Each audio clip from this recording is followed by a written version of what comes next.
Students, आज हम जो भी लेकर आए हैं वो लिखा हुआ है व्हाइट बोर्ड पर, जिसका नाम है गॉस की प्रमेय। Very very very important topic है जो हर साल बोर्ड एग्जाम्स में आता है या फिर इस पर आधारित कोई ना कोई एप्लीकेशन आती है।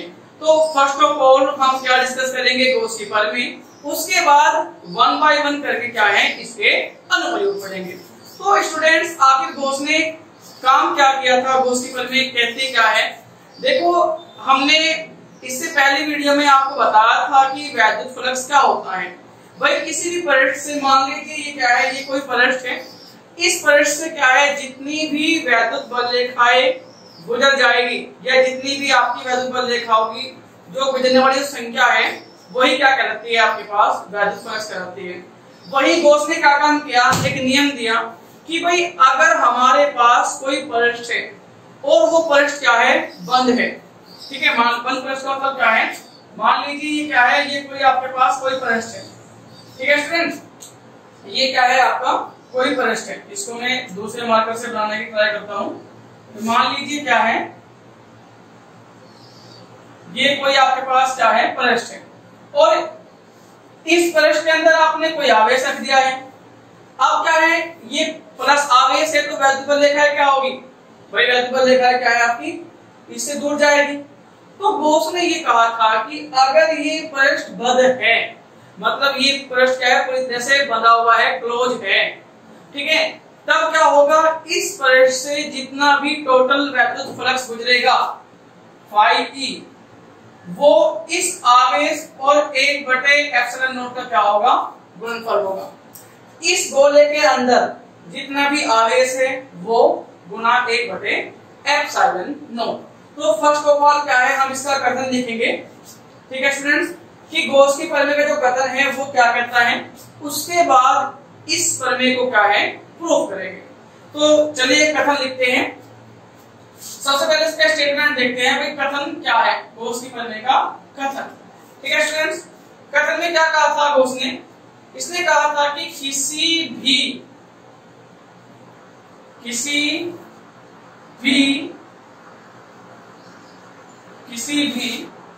बंद पृष्ठ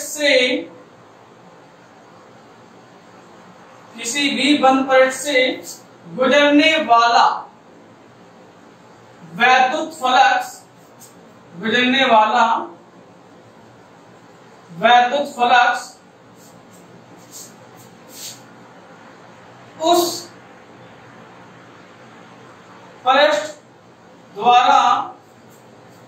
उस पृष्ठ द्वारा परिबद्ध का मतलब है घिरा हुआ, भाई उस पृष्ठ द्वारा परिबद्ध कुल आवेश का 1/ε0 गुना होता है, 1/ε0 गुना होता है, ठीक है। अर्थात phi E equals to Q/ε0। तो स्टूडेंट्स, ये स्टेटमेंट था, इसको आप फटाफट नोट कीजिए। उसके बाद हम इसको आपको अच्छे से समझाएंगे, ठीक है। मान लीजिए क्या है, आपके पास एक गुब्बारा है, फुल्ला हुआ गुब्बारा, और वो गुब्बारा किस तरह का है, वो मान लीजिए इस तरह गुब्बारा है, और इस गुब्बारे में क्या है, आपने मान लीजिए क्या है, यहाँ पे आवेश Q1 रखा हुआ है, यहाँ पे प्लस Q1 प्लस Q2, ये माइनस Q3, ठीक है, बहुत सारे आवेश है, ठीक है स्टूडेंट्स। इसको मैं रख कर रहा हूँ, ठीक है, इसको फटाफट कॉपी कर लीजिएगा। चलिए, तो स्टूडेंट्स आपके बहुत सारे आवेश हैं। तो गॉस ने क्या कहा था कि इस बंद पृष्ठ के अंदर कितने भी आवेश हो, ठीक है, ये मायने नहीं रखता है कितने आवेश है, बस नेसेसरी कंडीशन क्या है, आवश्यकता की जो हमारे पास जो महत्वपूर्ण कंडीशन है वो ये है कि ये जो पृष्ठ है ये बंद होना चाहिए, कहीं से ओपन नहीं होना चाहिए, ठीक है। तो फिर गॉस ने कहा था कि इस पृष्ठ से जितना भी फ्लक्स गुजरेगा, तो मान लीजिए क्या है, इससे गुजर रहा है फाई ई फ्लक्स, तो वो होगा कितना, कुल आवेश और गुना 1/ε0। अब यहाँ पे क्या है, इससे पहले चीज में क्या है, वहां पे कुल आवेश क्या था, क्यू था, तो हमने क्यू लिख लिया था। अब यहाँ पे कुल आवेश कितना है, 3 आवेश रखे हुए हैं। अगर कोई मुझसे पूछे कि फ्लक्स कितना होगा, तो मैं कह दूंगा Q1 plus Q2 minus Q3 और इंटर में कितना आएगा 1/ε0। तो स्टूडेंट्स आपको अपने कंसेप्ट क्लियर करने, स्टेटमेंट ये नहीं है कि फाई बराबर Q/ε0, नहीं बच्चे रट्टा मार लेते हैं क्योंकि बुक्स में यही लिखा हुआ है। मैं आपको ये समझाने की कोशिश कर रहा हूँ कि जो गोष्ठी परमेय है वो ये कहती है फाई बराबर कुल आवेश गुना 1/ε0। उस कुल आवेश में क्या है, कितने भी आवेश हो सकते हैं।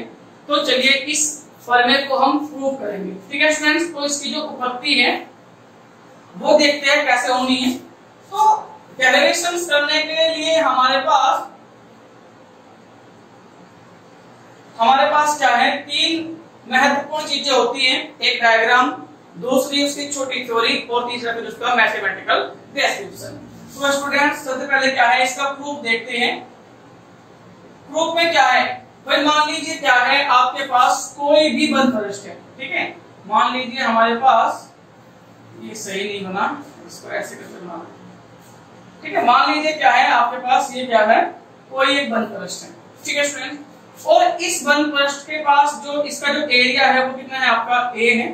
इस पृष्ठ को मैंने नाम दे दिया A। इस पृष्ठ के अंदर एक आपके पास कोई पॉइंट O है और उस O पे क्या है, प्लस Q आवेश रखा हुआ है, ठीक है स्टूडेंट्स। इस O से R दूरी पर एक बिंदु P है और ये जो बिंदु P है ये क्या है, एक छोटे से क्षेत्रफल अवयव द्वारा क्या है, घिरा हुआ है, ठीक है स्टूडेंट्स। ये आपके पास बिंदु P है और ये क्या है, छोटे से क्षेत्रफल अवयव द्वारा क्या है, घिरा हुआ है, ठीक है। ये आप शेप कैसे भी बना सकते हो, मर्जी है आपकी, आप ये शेप कैसे भी बना सकते हो।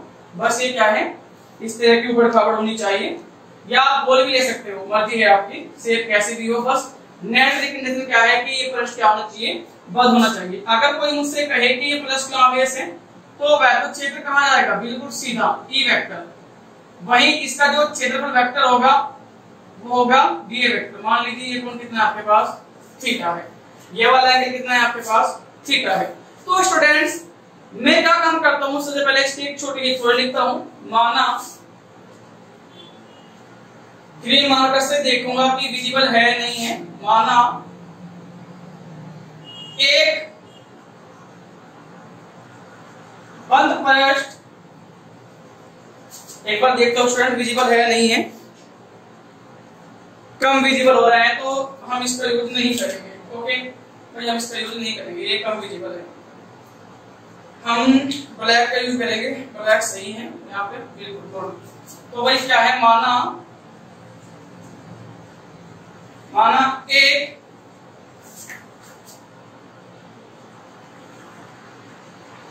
बंद पृष्ठ A के अंदर, ठीक है, अंदर किसी बिंदु O पर प्लस Q आवेश रखा है, ठीक है, प्लस Q आवेश रखा है। इस बिंदु O से स्मॉल r दूरी पर एक बिंदु P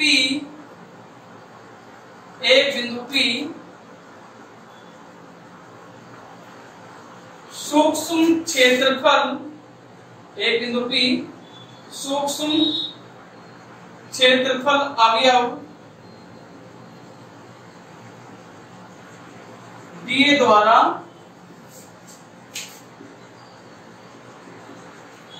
घिरा है। बस स्टूडेंट्स इतनी हमारी थ्योरी है। अब क्या है, मुझे फ्लक्स निकालना है, तो सबसे पहले मैं क्या काम करूंगा, ये जो छोटा सा अवयव है इसी से गुजरने वाला वैद्युत फ्लक्स निकालूंगा कि इस छोटे से अवयव से कितना वैद्युत फ्लक्स क्या है, गुजर रहा है। तो फिर हम क्या लिखेंगे, हम जो है सूक्ष्म क्षेत्रफल अवयव DA से गुजरने वाला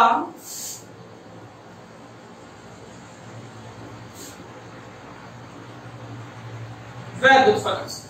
ठीक है स्टूडेंट्स, अब कल हमने पढ़ा था वैद्युत फ्लक्स क्या होता है। वैद्युत फ्लक्स होता है फाई बराबर ई वेक्टर डॉट ए वेक्टर। अब यहाँ पे क्या है, सूक्ष्म अवयव है, तो हम क्या लेंगे, d phi E equals to E vector dot d vector. ठीक है स्टूडेंट्स, अब क्या है, d phi E equals to कितना आएगा, E D A cos theta. क्यों लिया थीटा, क्योंकि डी वेक्टर और ई वेक्टर के बीच जो एंगल है वो क्या है आपके पास, थीटा है। अगर ये आपका एक स्फीयर होता, एक गोला होता, तब उस कंडीशन में क्या होता, उस कंडीशन में अगर आवेश सेंटर पॉइंट पे रखा हुआ है तो जो दिशा डी वेक्टर की होती वही दिशा ई वेक्टर की होती। पर लेकिन इस केस में क्या है भाई, प्लस टू आवेश है, इसके बिल्कुल सीधा स्ट्रेट लाइन में ई वेक्टर है, बिल्कुल सीधा क्या है आपके पास, ई वेक्टर है। और इस अवयव का जो क्षेत्रफल वेक्टर है वो क्या है भी आपके पास, डी वेक्टर है। तो ये तो स्टूडेंट्स आया है मेरे पास डी फाई निकल गए। ठीक है, अब क्या है, अब मैं अच्छे से जानता हूं भाई जो ई होता है, जो ई होता है वो क्या होता है, इसको भी कैसे सोल्व करोगे। ठीक है, अब क्या है, हम जानते हैं बिंदु अवधिकरण वैद्युत क्षेत्र की तीव्रता,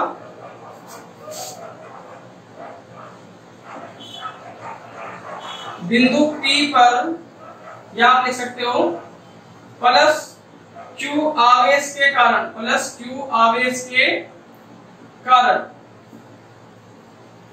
बिंदु P पर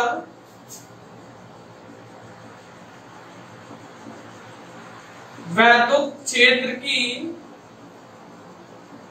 तीव्रता कितनी आएगी भाई, E बराबर आता है 1/, इसको मान लीजिए आप क्वेश्चन नंबर फर्स्ट। ठीक है, 1/4 pi epsilon not Q upon R square. ठीक है students, Q upon R square. तो अब क्या है, E का जो मान है वो कहां पुट करेंगे, समीकरण 1 में रखेंगे। ठीक है स्टूडेंट्स, फिर लिखेंगे E का मान समीकरण 1 में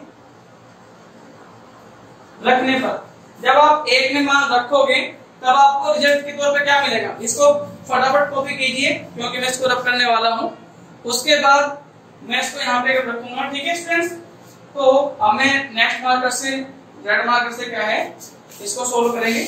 भाई जब आप समीकरण 1 में रखोगे वैल्यू, देन आपको क्या रिजल्ट मिलेगा भाई, हमको मिलेगा d phi E equals to, d phi E equals to हमको मिलेगा 1/4 पाई एप्सिलॉन नॉट, ठीक है students, Q upon R square d A cos theta. मैं इसको इस तरह लिख सकता हूं, d phi E equals to 1/4 pi epsilon naught, या यहाँ पे Q भी लिख दो। ठीक है स्टूडेंट्स, और D A cos theta upon R square.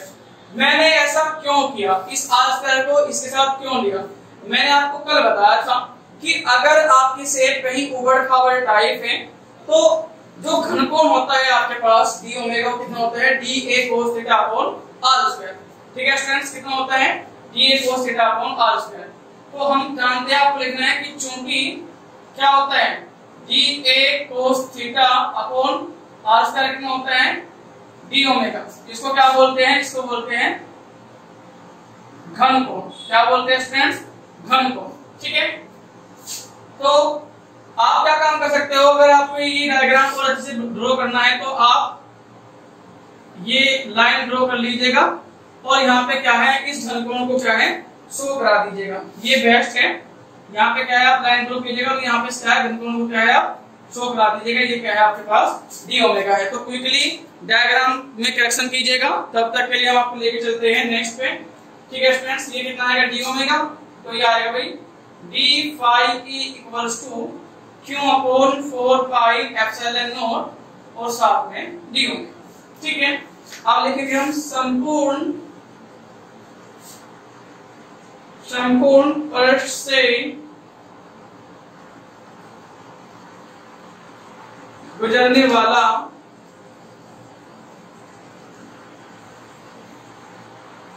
वैद्युत फ्लक्स। ठीक है, इंटीग्रेशन कर देंगे हम, close integration d phi equals to, और यहाँ पे इंटीग्रेशन हो जाएगा आपके पास, ये आ जाएगा q upon 4 pi epsilon not d omega.